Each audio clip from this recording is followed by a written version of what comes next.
कौस्तुभ, cashew भाई को निशाना बनाने के लिए अगर तू केतन को हथियार के रूप में इस्तेमाल कर रहा है तो तू गलत। आदमी को मैं पहचानता हूँ, एक ही नज़र में मैं भी भाप जाता हूँ। शीशे में उतारना उतना आसान नहीं है जितना तुम सोच रहे हो। तू क्या जोशी है? तुम्हें क्या लगता है तुम्हारी मदद करेगा केतन? एक हरामी दूसरे हरामी को बहुत जल्दी पहचान लेता, और मैं भी तो एक बहुत ही शरीफ और फरिश्ते इंसान का बेटा हूं। और देख मैं कितना बड़ा कमीना हूं। क्या मेरी तरह उसके भी दो चेहरे नहीं? बात तो तूने 100% ठीक कही है। मैं सिर्फ कहता ही नहीं, करता भी हूं। उस केतन के चेहरे पर सांघवी परिवार के जितने भी संस्कारों के लेबल चिपके हुए हैं ना, उन्हें नोच कर फेंक दूंगा। तुम्हें क्या लगता है इतना आसान है? जब एक आदमी अपने जिंदा बाप को मरा हुआ घोषित कर सकता है तो उसके लिए कुछ भी मुश्किल नहीं, कुछ भी नहीं।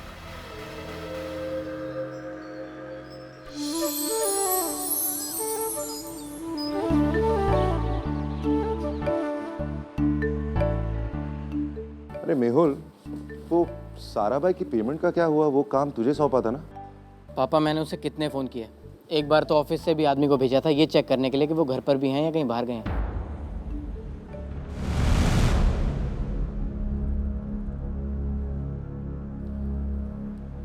देख मेहुल, हम जबान की कदर जरूर करते हैं, लेकिन हर चीज की एक सीमा होती है। हम लोगों ने सारा भाई को बहुत ज्यादा वक्त दे दिया है, अब और कोई चारा नहीं बचा। अब पेमेंट निकलवानी ही पड़ेगी, समझे?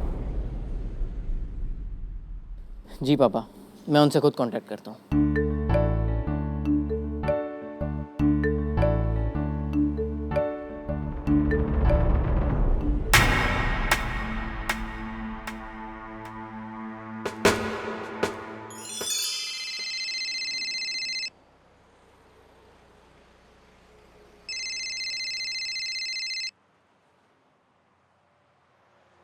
हेलो। सारा भाई, मैं मेहुल सांघवी बोल रहा हूँ। ओह मेहुल भाई, नमस्कार। मैं आपको ही फ़ोन करने वाला था। वो सब तो ठीक है सारा भाई, लेकिन हमारी पेमेंट का क्या हुआ? अगले महीने भिजवाता हूँ ना मेहुल भाई। सारा भाई, अगले महीने करते करते 2 साल बीत चुके हैं। आखिर और कितना टालेंगे? अरे मेहुल भाई, इस वक्त जो मेरे हालात है ना, मैं किसी से कह भी नहीं सकता। 2 साल हो गए, सारा काम धंधा बंद पड़ा है और कहीं से कोई पेमेंट भी नहीं आया है। मैं कैसे घर चला रहा हूँ ये मुझे ही पता है। सारा भाई, मैं आपकी बात समझता हूँ, लेकिन आपको भी तो हमारी बात समझनी चाहिए। आखिर अपने पैसों के लिए हम कितना और इंतज़ार करेंगे? मेहुल भाई, जहाँ आप इतने दिन रुके हैं, 1 महीना और रुक जाओ। मेरा कुछ पैसा जकार्ता में फंसा, जैसे ही वापस आता है ना, मैं आपका सारा पैसा वापस कर दूंगा। ठीक है सारा भाई, लेकिन ध्यान रखिएगा, इस बार अगली बार नहीं होना चाहिए। हाँ हाँ मेहुल भाई, करता हूँ ना। जी।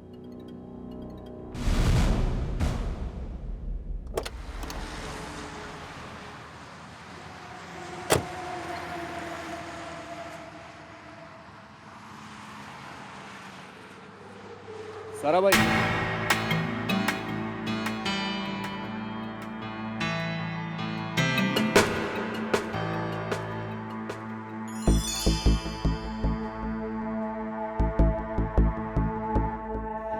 केतन भाई आप?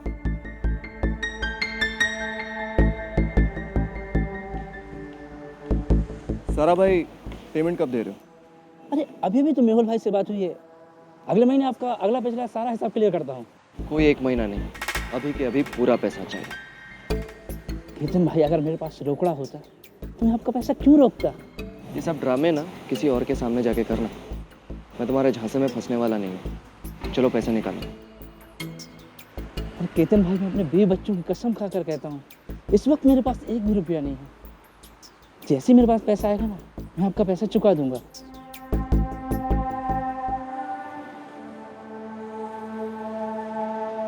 सारा भाई, 1 महीना मतलब 1 महीना, 1 महीने में पूरे पैसे क्लियर हो जाने चाहिए, याद रखना।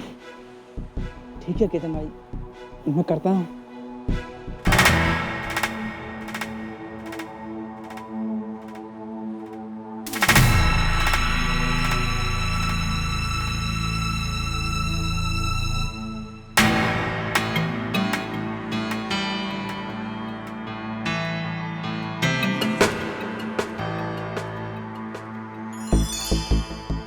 पता नहीं सारा भाई से कैसे पैसे निकले।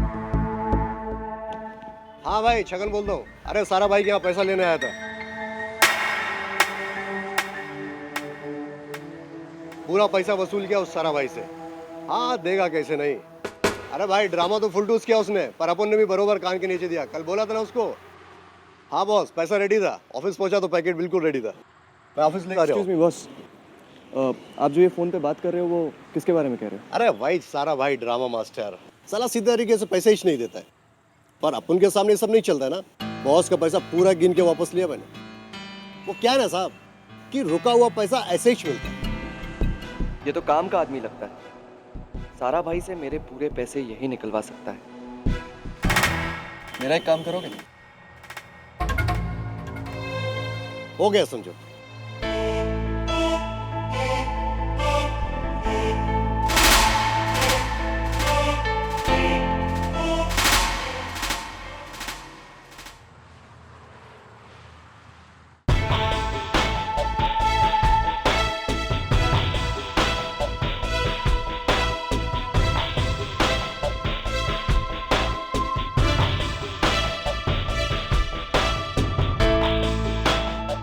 सारा भाई की पूरी पेमेंट?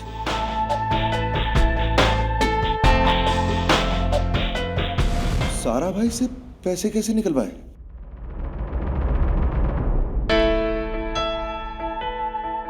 मेहुल मुझे समझा रहा था कि कल ही सारा भाई नाटक कर रहे थे और एक ही दिन में तूने चेक निकलवा दिया। उनके साथ बदतमीजी तो नहीं की ना तूने? अरे नहीं पापा, क्या मुझे आपकी इज्जत का ख्याल नहीं है? पर हाँ, बिजनेस में मीठा मीठा बनकर तो कोई मतलब नहीं होता। अब अपने हक के लिए तो लड़ना पड़ता ही है।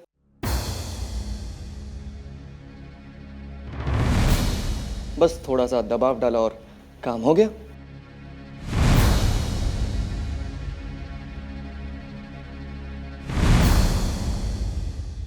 कैसे हैं वो? वैसे ही हैं जैसे पहले थे, पर हाँ, डॉक्टर समीर उनका अच्छा ख्याल रख रहे हैं, इसीलिए उम्मीद है कि जल्दी ठीक हो जाएंगे।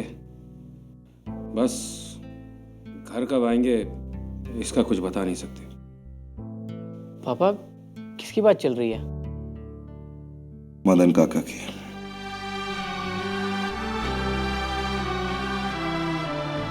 आतिश और मैं लगातार डॉक्टर समीर से उनका हालचाल चेक कर रहा हूं। वो अभी तक कोमा में ही है?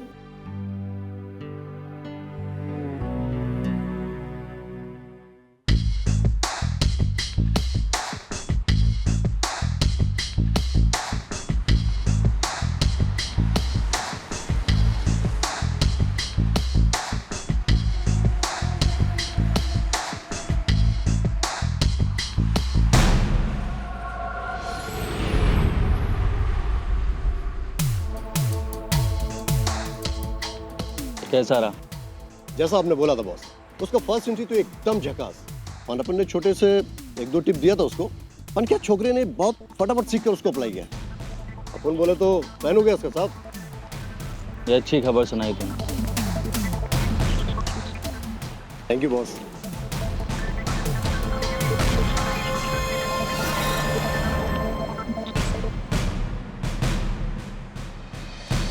ये लीजिए, जितने का चेक आपने केतन को दिया, ये उसकी दुगनी रकम है। Thank you.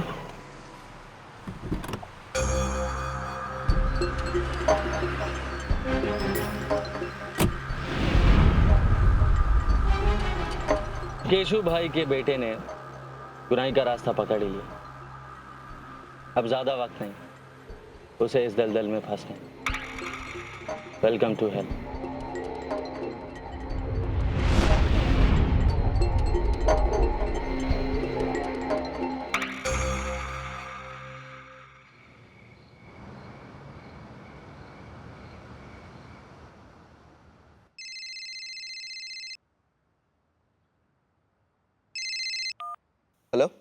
कैसा है केतन साहब?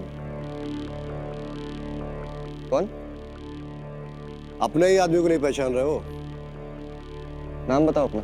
छगन बोलता है साहब। छगन? बराबर बोला। अरे भाई, सारा भाई से आपका माल वापस करवाया था, भूल गए क्या? अरे हाँ हाँ हाँ, सारा भाई से। हाँ हाँ हाँ हाँ, बोलो छगन, क्या काम था? जोगेश्वरी में एक चौल है, पांडुवाड़ी। कोई नहीं तो 2000 खोली होगी उधर। अपन ने ही खाली करवाया है। लगता है आपका ही नसीब का है। सौदा कर डालो।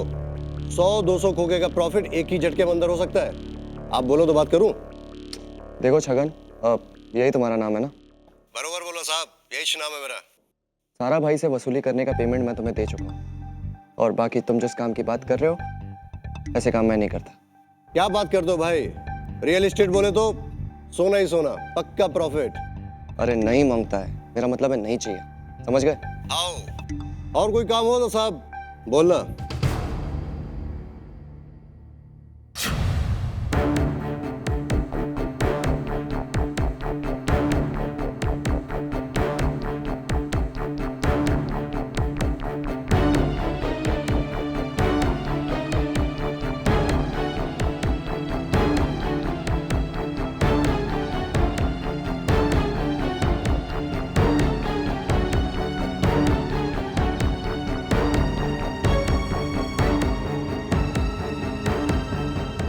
तू एक गुंडे से बात कर रहा था। वो बस ऐसे ही। सारा भाई से पैसे निकलवाने के लिए तूने गुंडों की मदद ली? तो केतन, ये बात पापा को पता चलेगी तो मैं इतना हैरान होने की कोई बात नहीं, ठीक है? ऐसा ना किया होता ना तो आज भी उस सारा भाई के आगे चक्कर काट रहा होता। थैंक्स बोल मुझे कि तेरा काम भी करवा दिया बिना किसी टेंशन के। टेंशन तो तूने दे ही दिए। अरे बस यार, इसमें अब इशू मत बना। मैंने कोई बहुत बड़ा गुनाह नहीं कर दिया। केतन,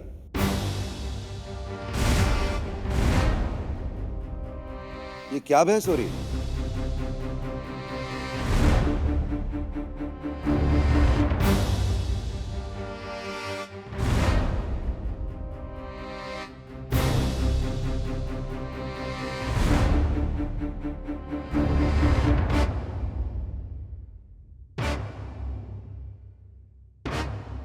क्या हुआ, तुम लोग चुप क्यों हो गए? केतन, मेहुल तेरे पे इस तरह चिल्ला क्यों रहा था? कुछ नहीं पापा, हर छोटी सी बात के पीछे पड़ जाता है। छोटी सी बात? अपने पैसों की वसूली करने के लिए गुंडे मवालियों की मदद लेना ये छोटी सी बात है? क्या? हाँ पापा, सारा भाई के पैसे निकलवाने के लिए इस महाशय ने गुंडों की मदद ली थी। पापा, बिजनेस में तो ये सब कुछ चलता ही रहता है, इसमें क्या है?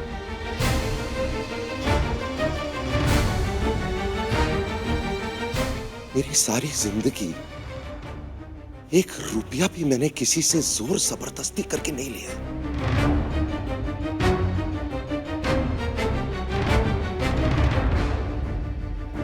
अगर मुझे पता होता उसी वक्त उस चेक को मैं फाड़ देता। केतन, ये क्या हो रहा है तुझे?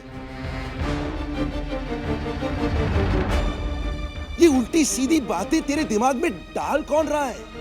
कौन सिखा रहा है तुझे ये सब?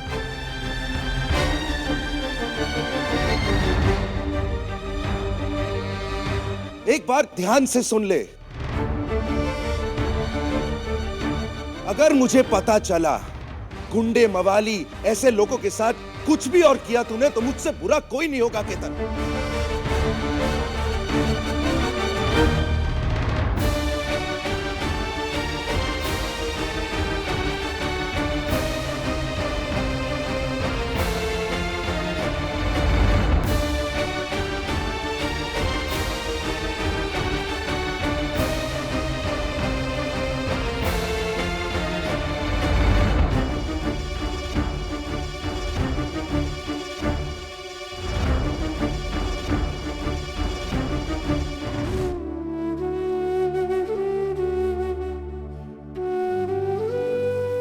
केशु, केशु प्लीज परेशान मत हो। वो सब अपने ही तो है ना, और बच्चे तो अपनी जान है केशु। अरे तभी तो गीत की अगर मेरी जान ही मेरे सांसें रोकने की कोशिश करे तो मैं कैसे जी पाऊंगा?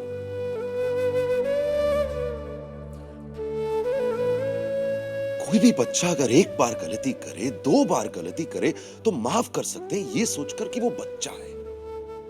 लेकिन केतन तो बार बार सिर्फ अपनी मनमानी किए जा रहा है। केशु प्लीज शांत हो जाओ। अरे क्यों शांत हो जाऊं मैं?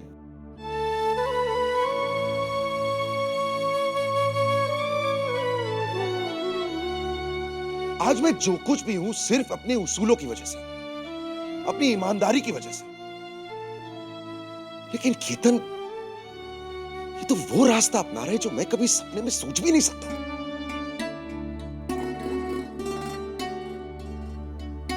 ये तो गुंडागर्दी पर उतरा है। ये क्या हो रहा है? केशु, मैं जानती हूँ कि केतन रास्ता भटक गया है, लेकिन उसे अपनी गलती का एहसास जरूर होगा। और अगर नहीं हुआ ना तो मैं हूं ना, मैं समझाऊंगी। आप प्लीज अपने आप को तकलीफ मत दीजिए। मैं अभी जाकर उससे बात करती हूँ। केशु प्लीज, मैं अभी आई।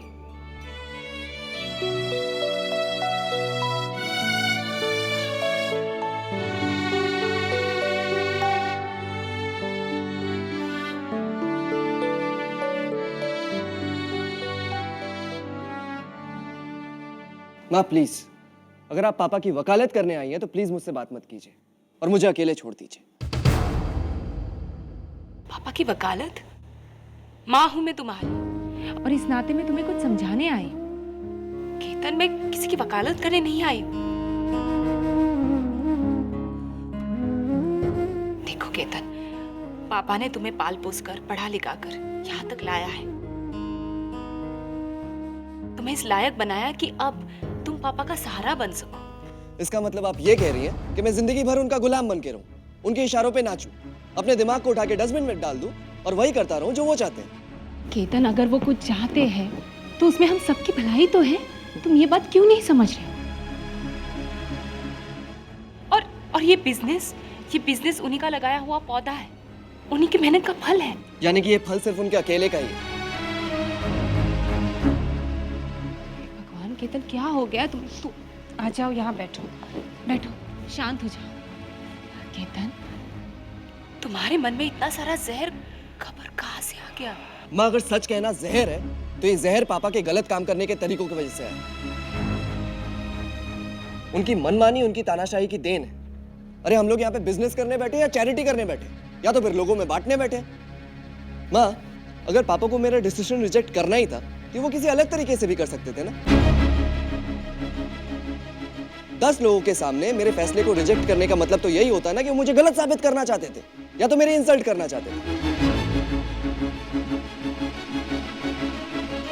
बहुत हो गया, अब ये नहीं चलेगा। पापा की मनमानी बस हो गई।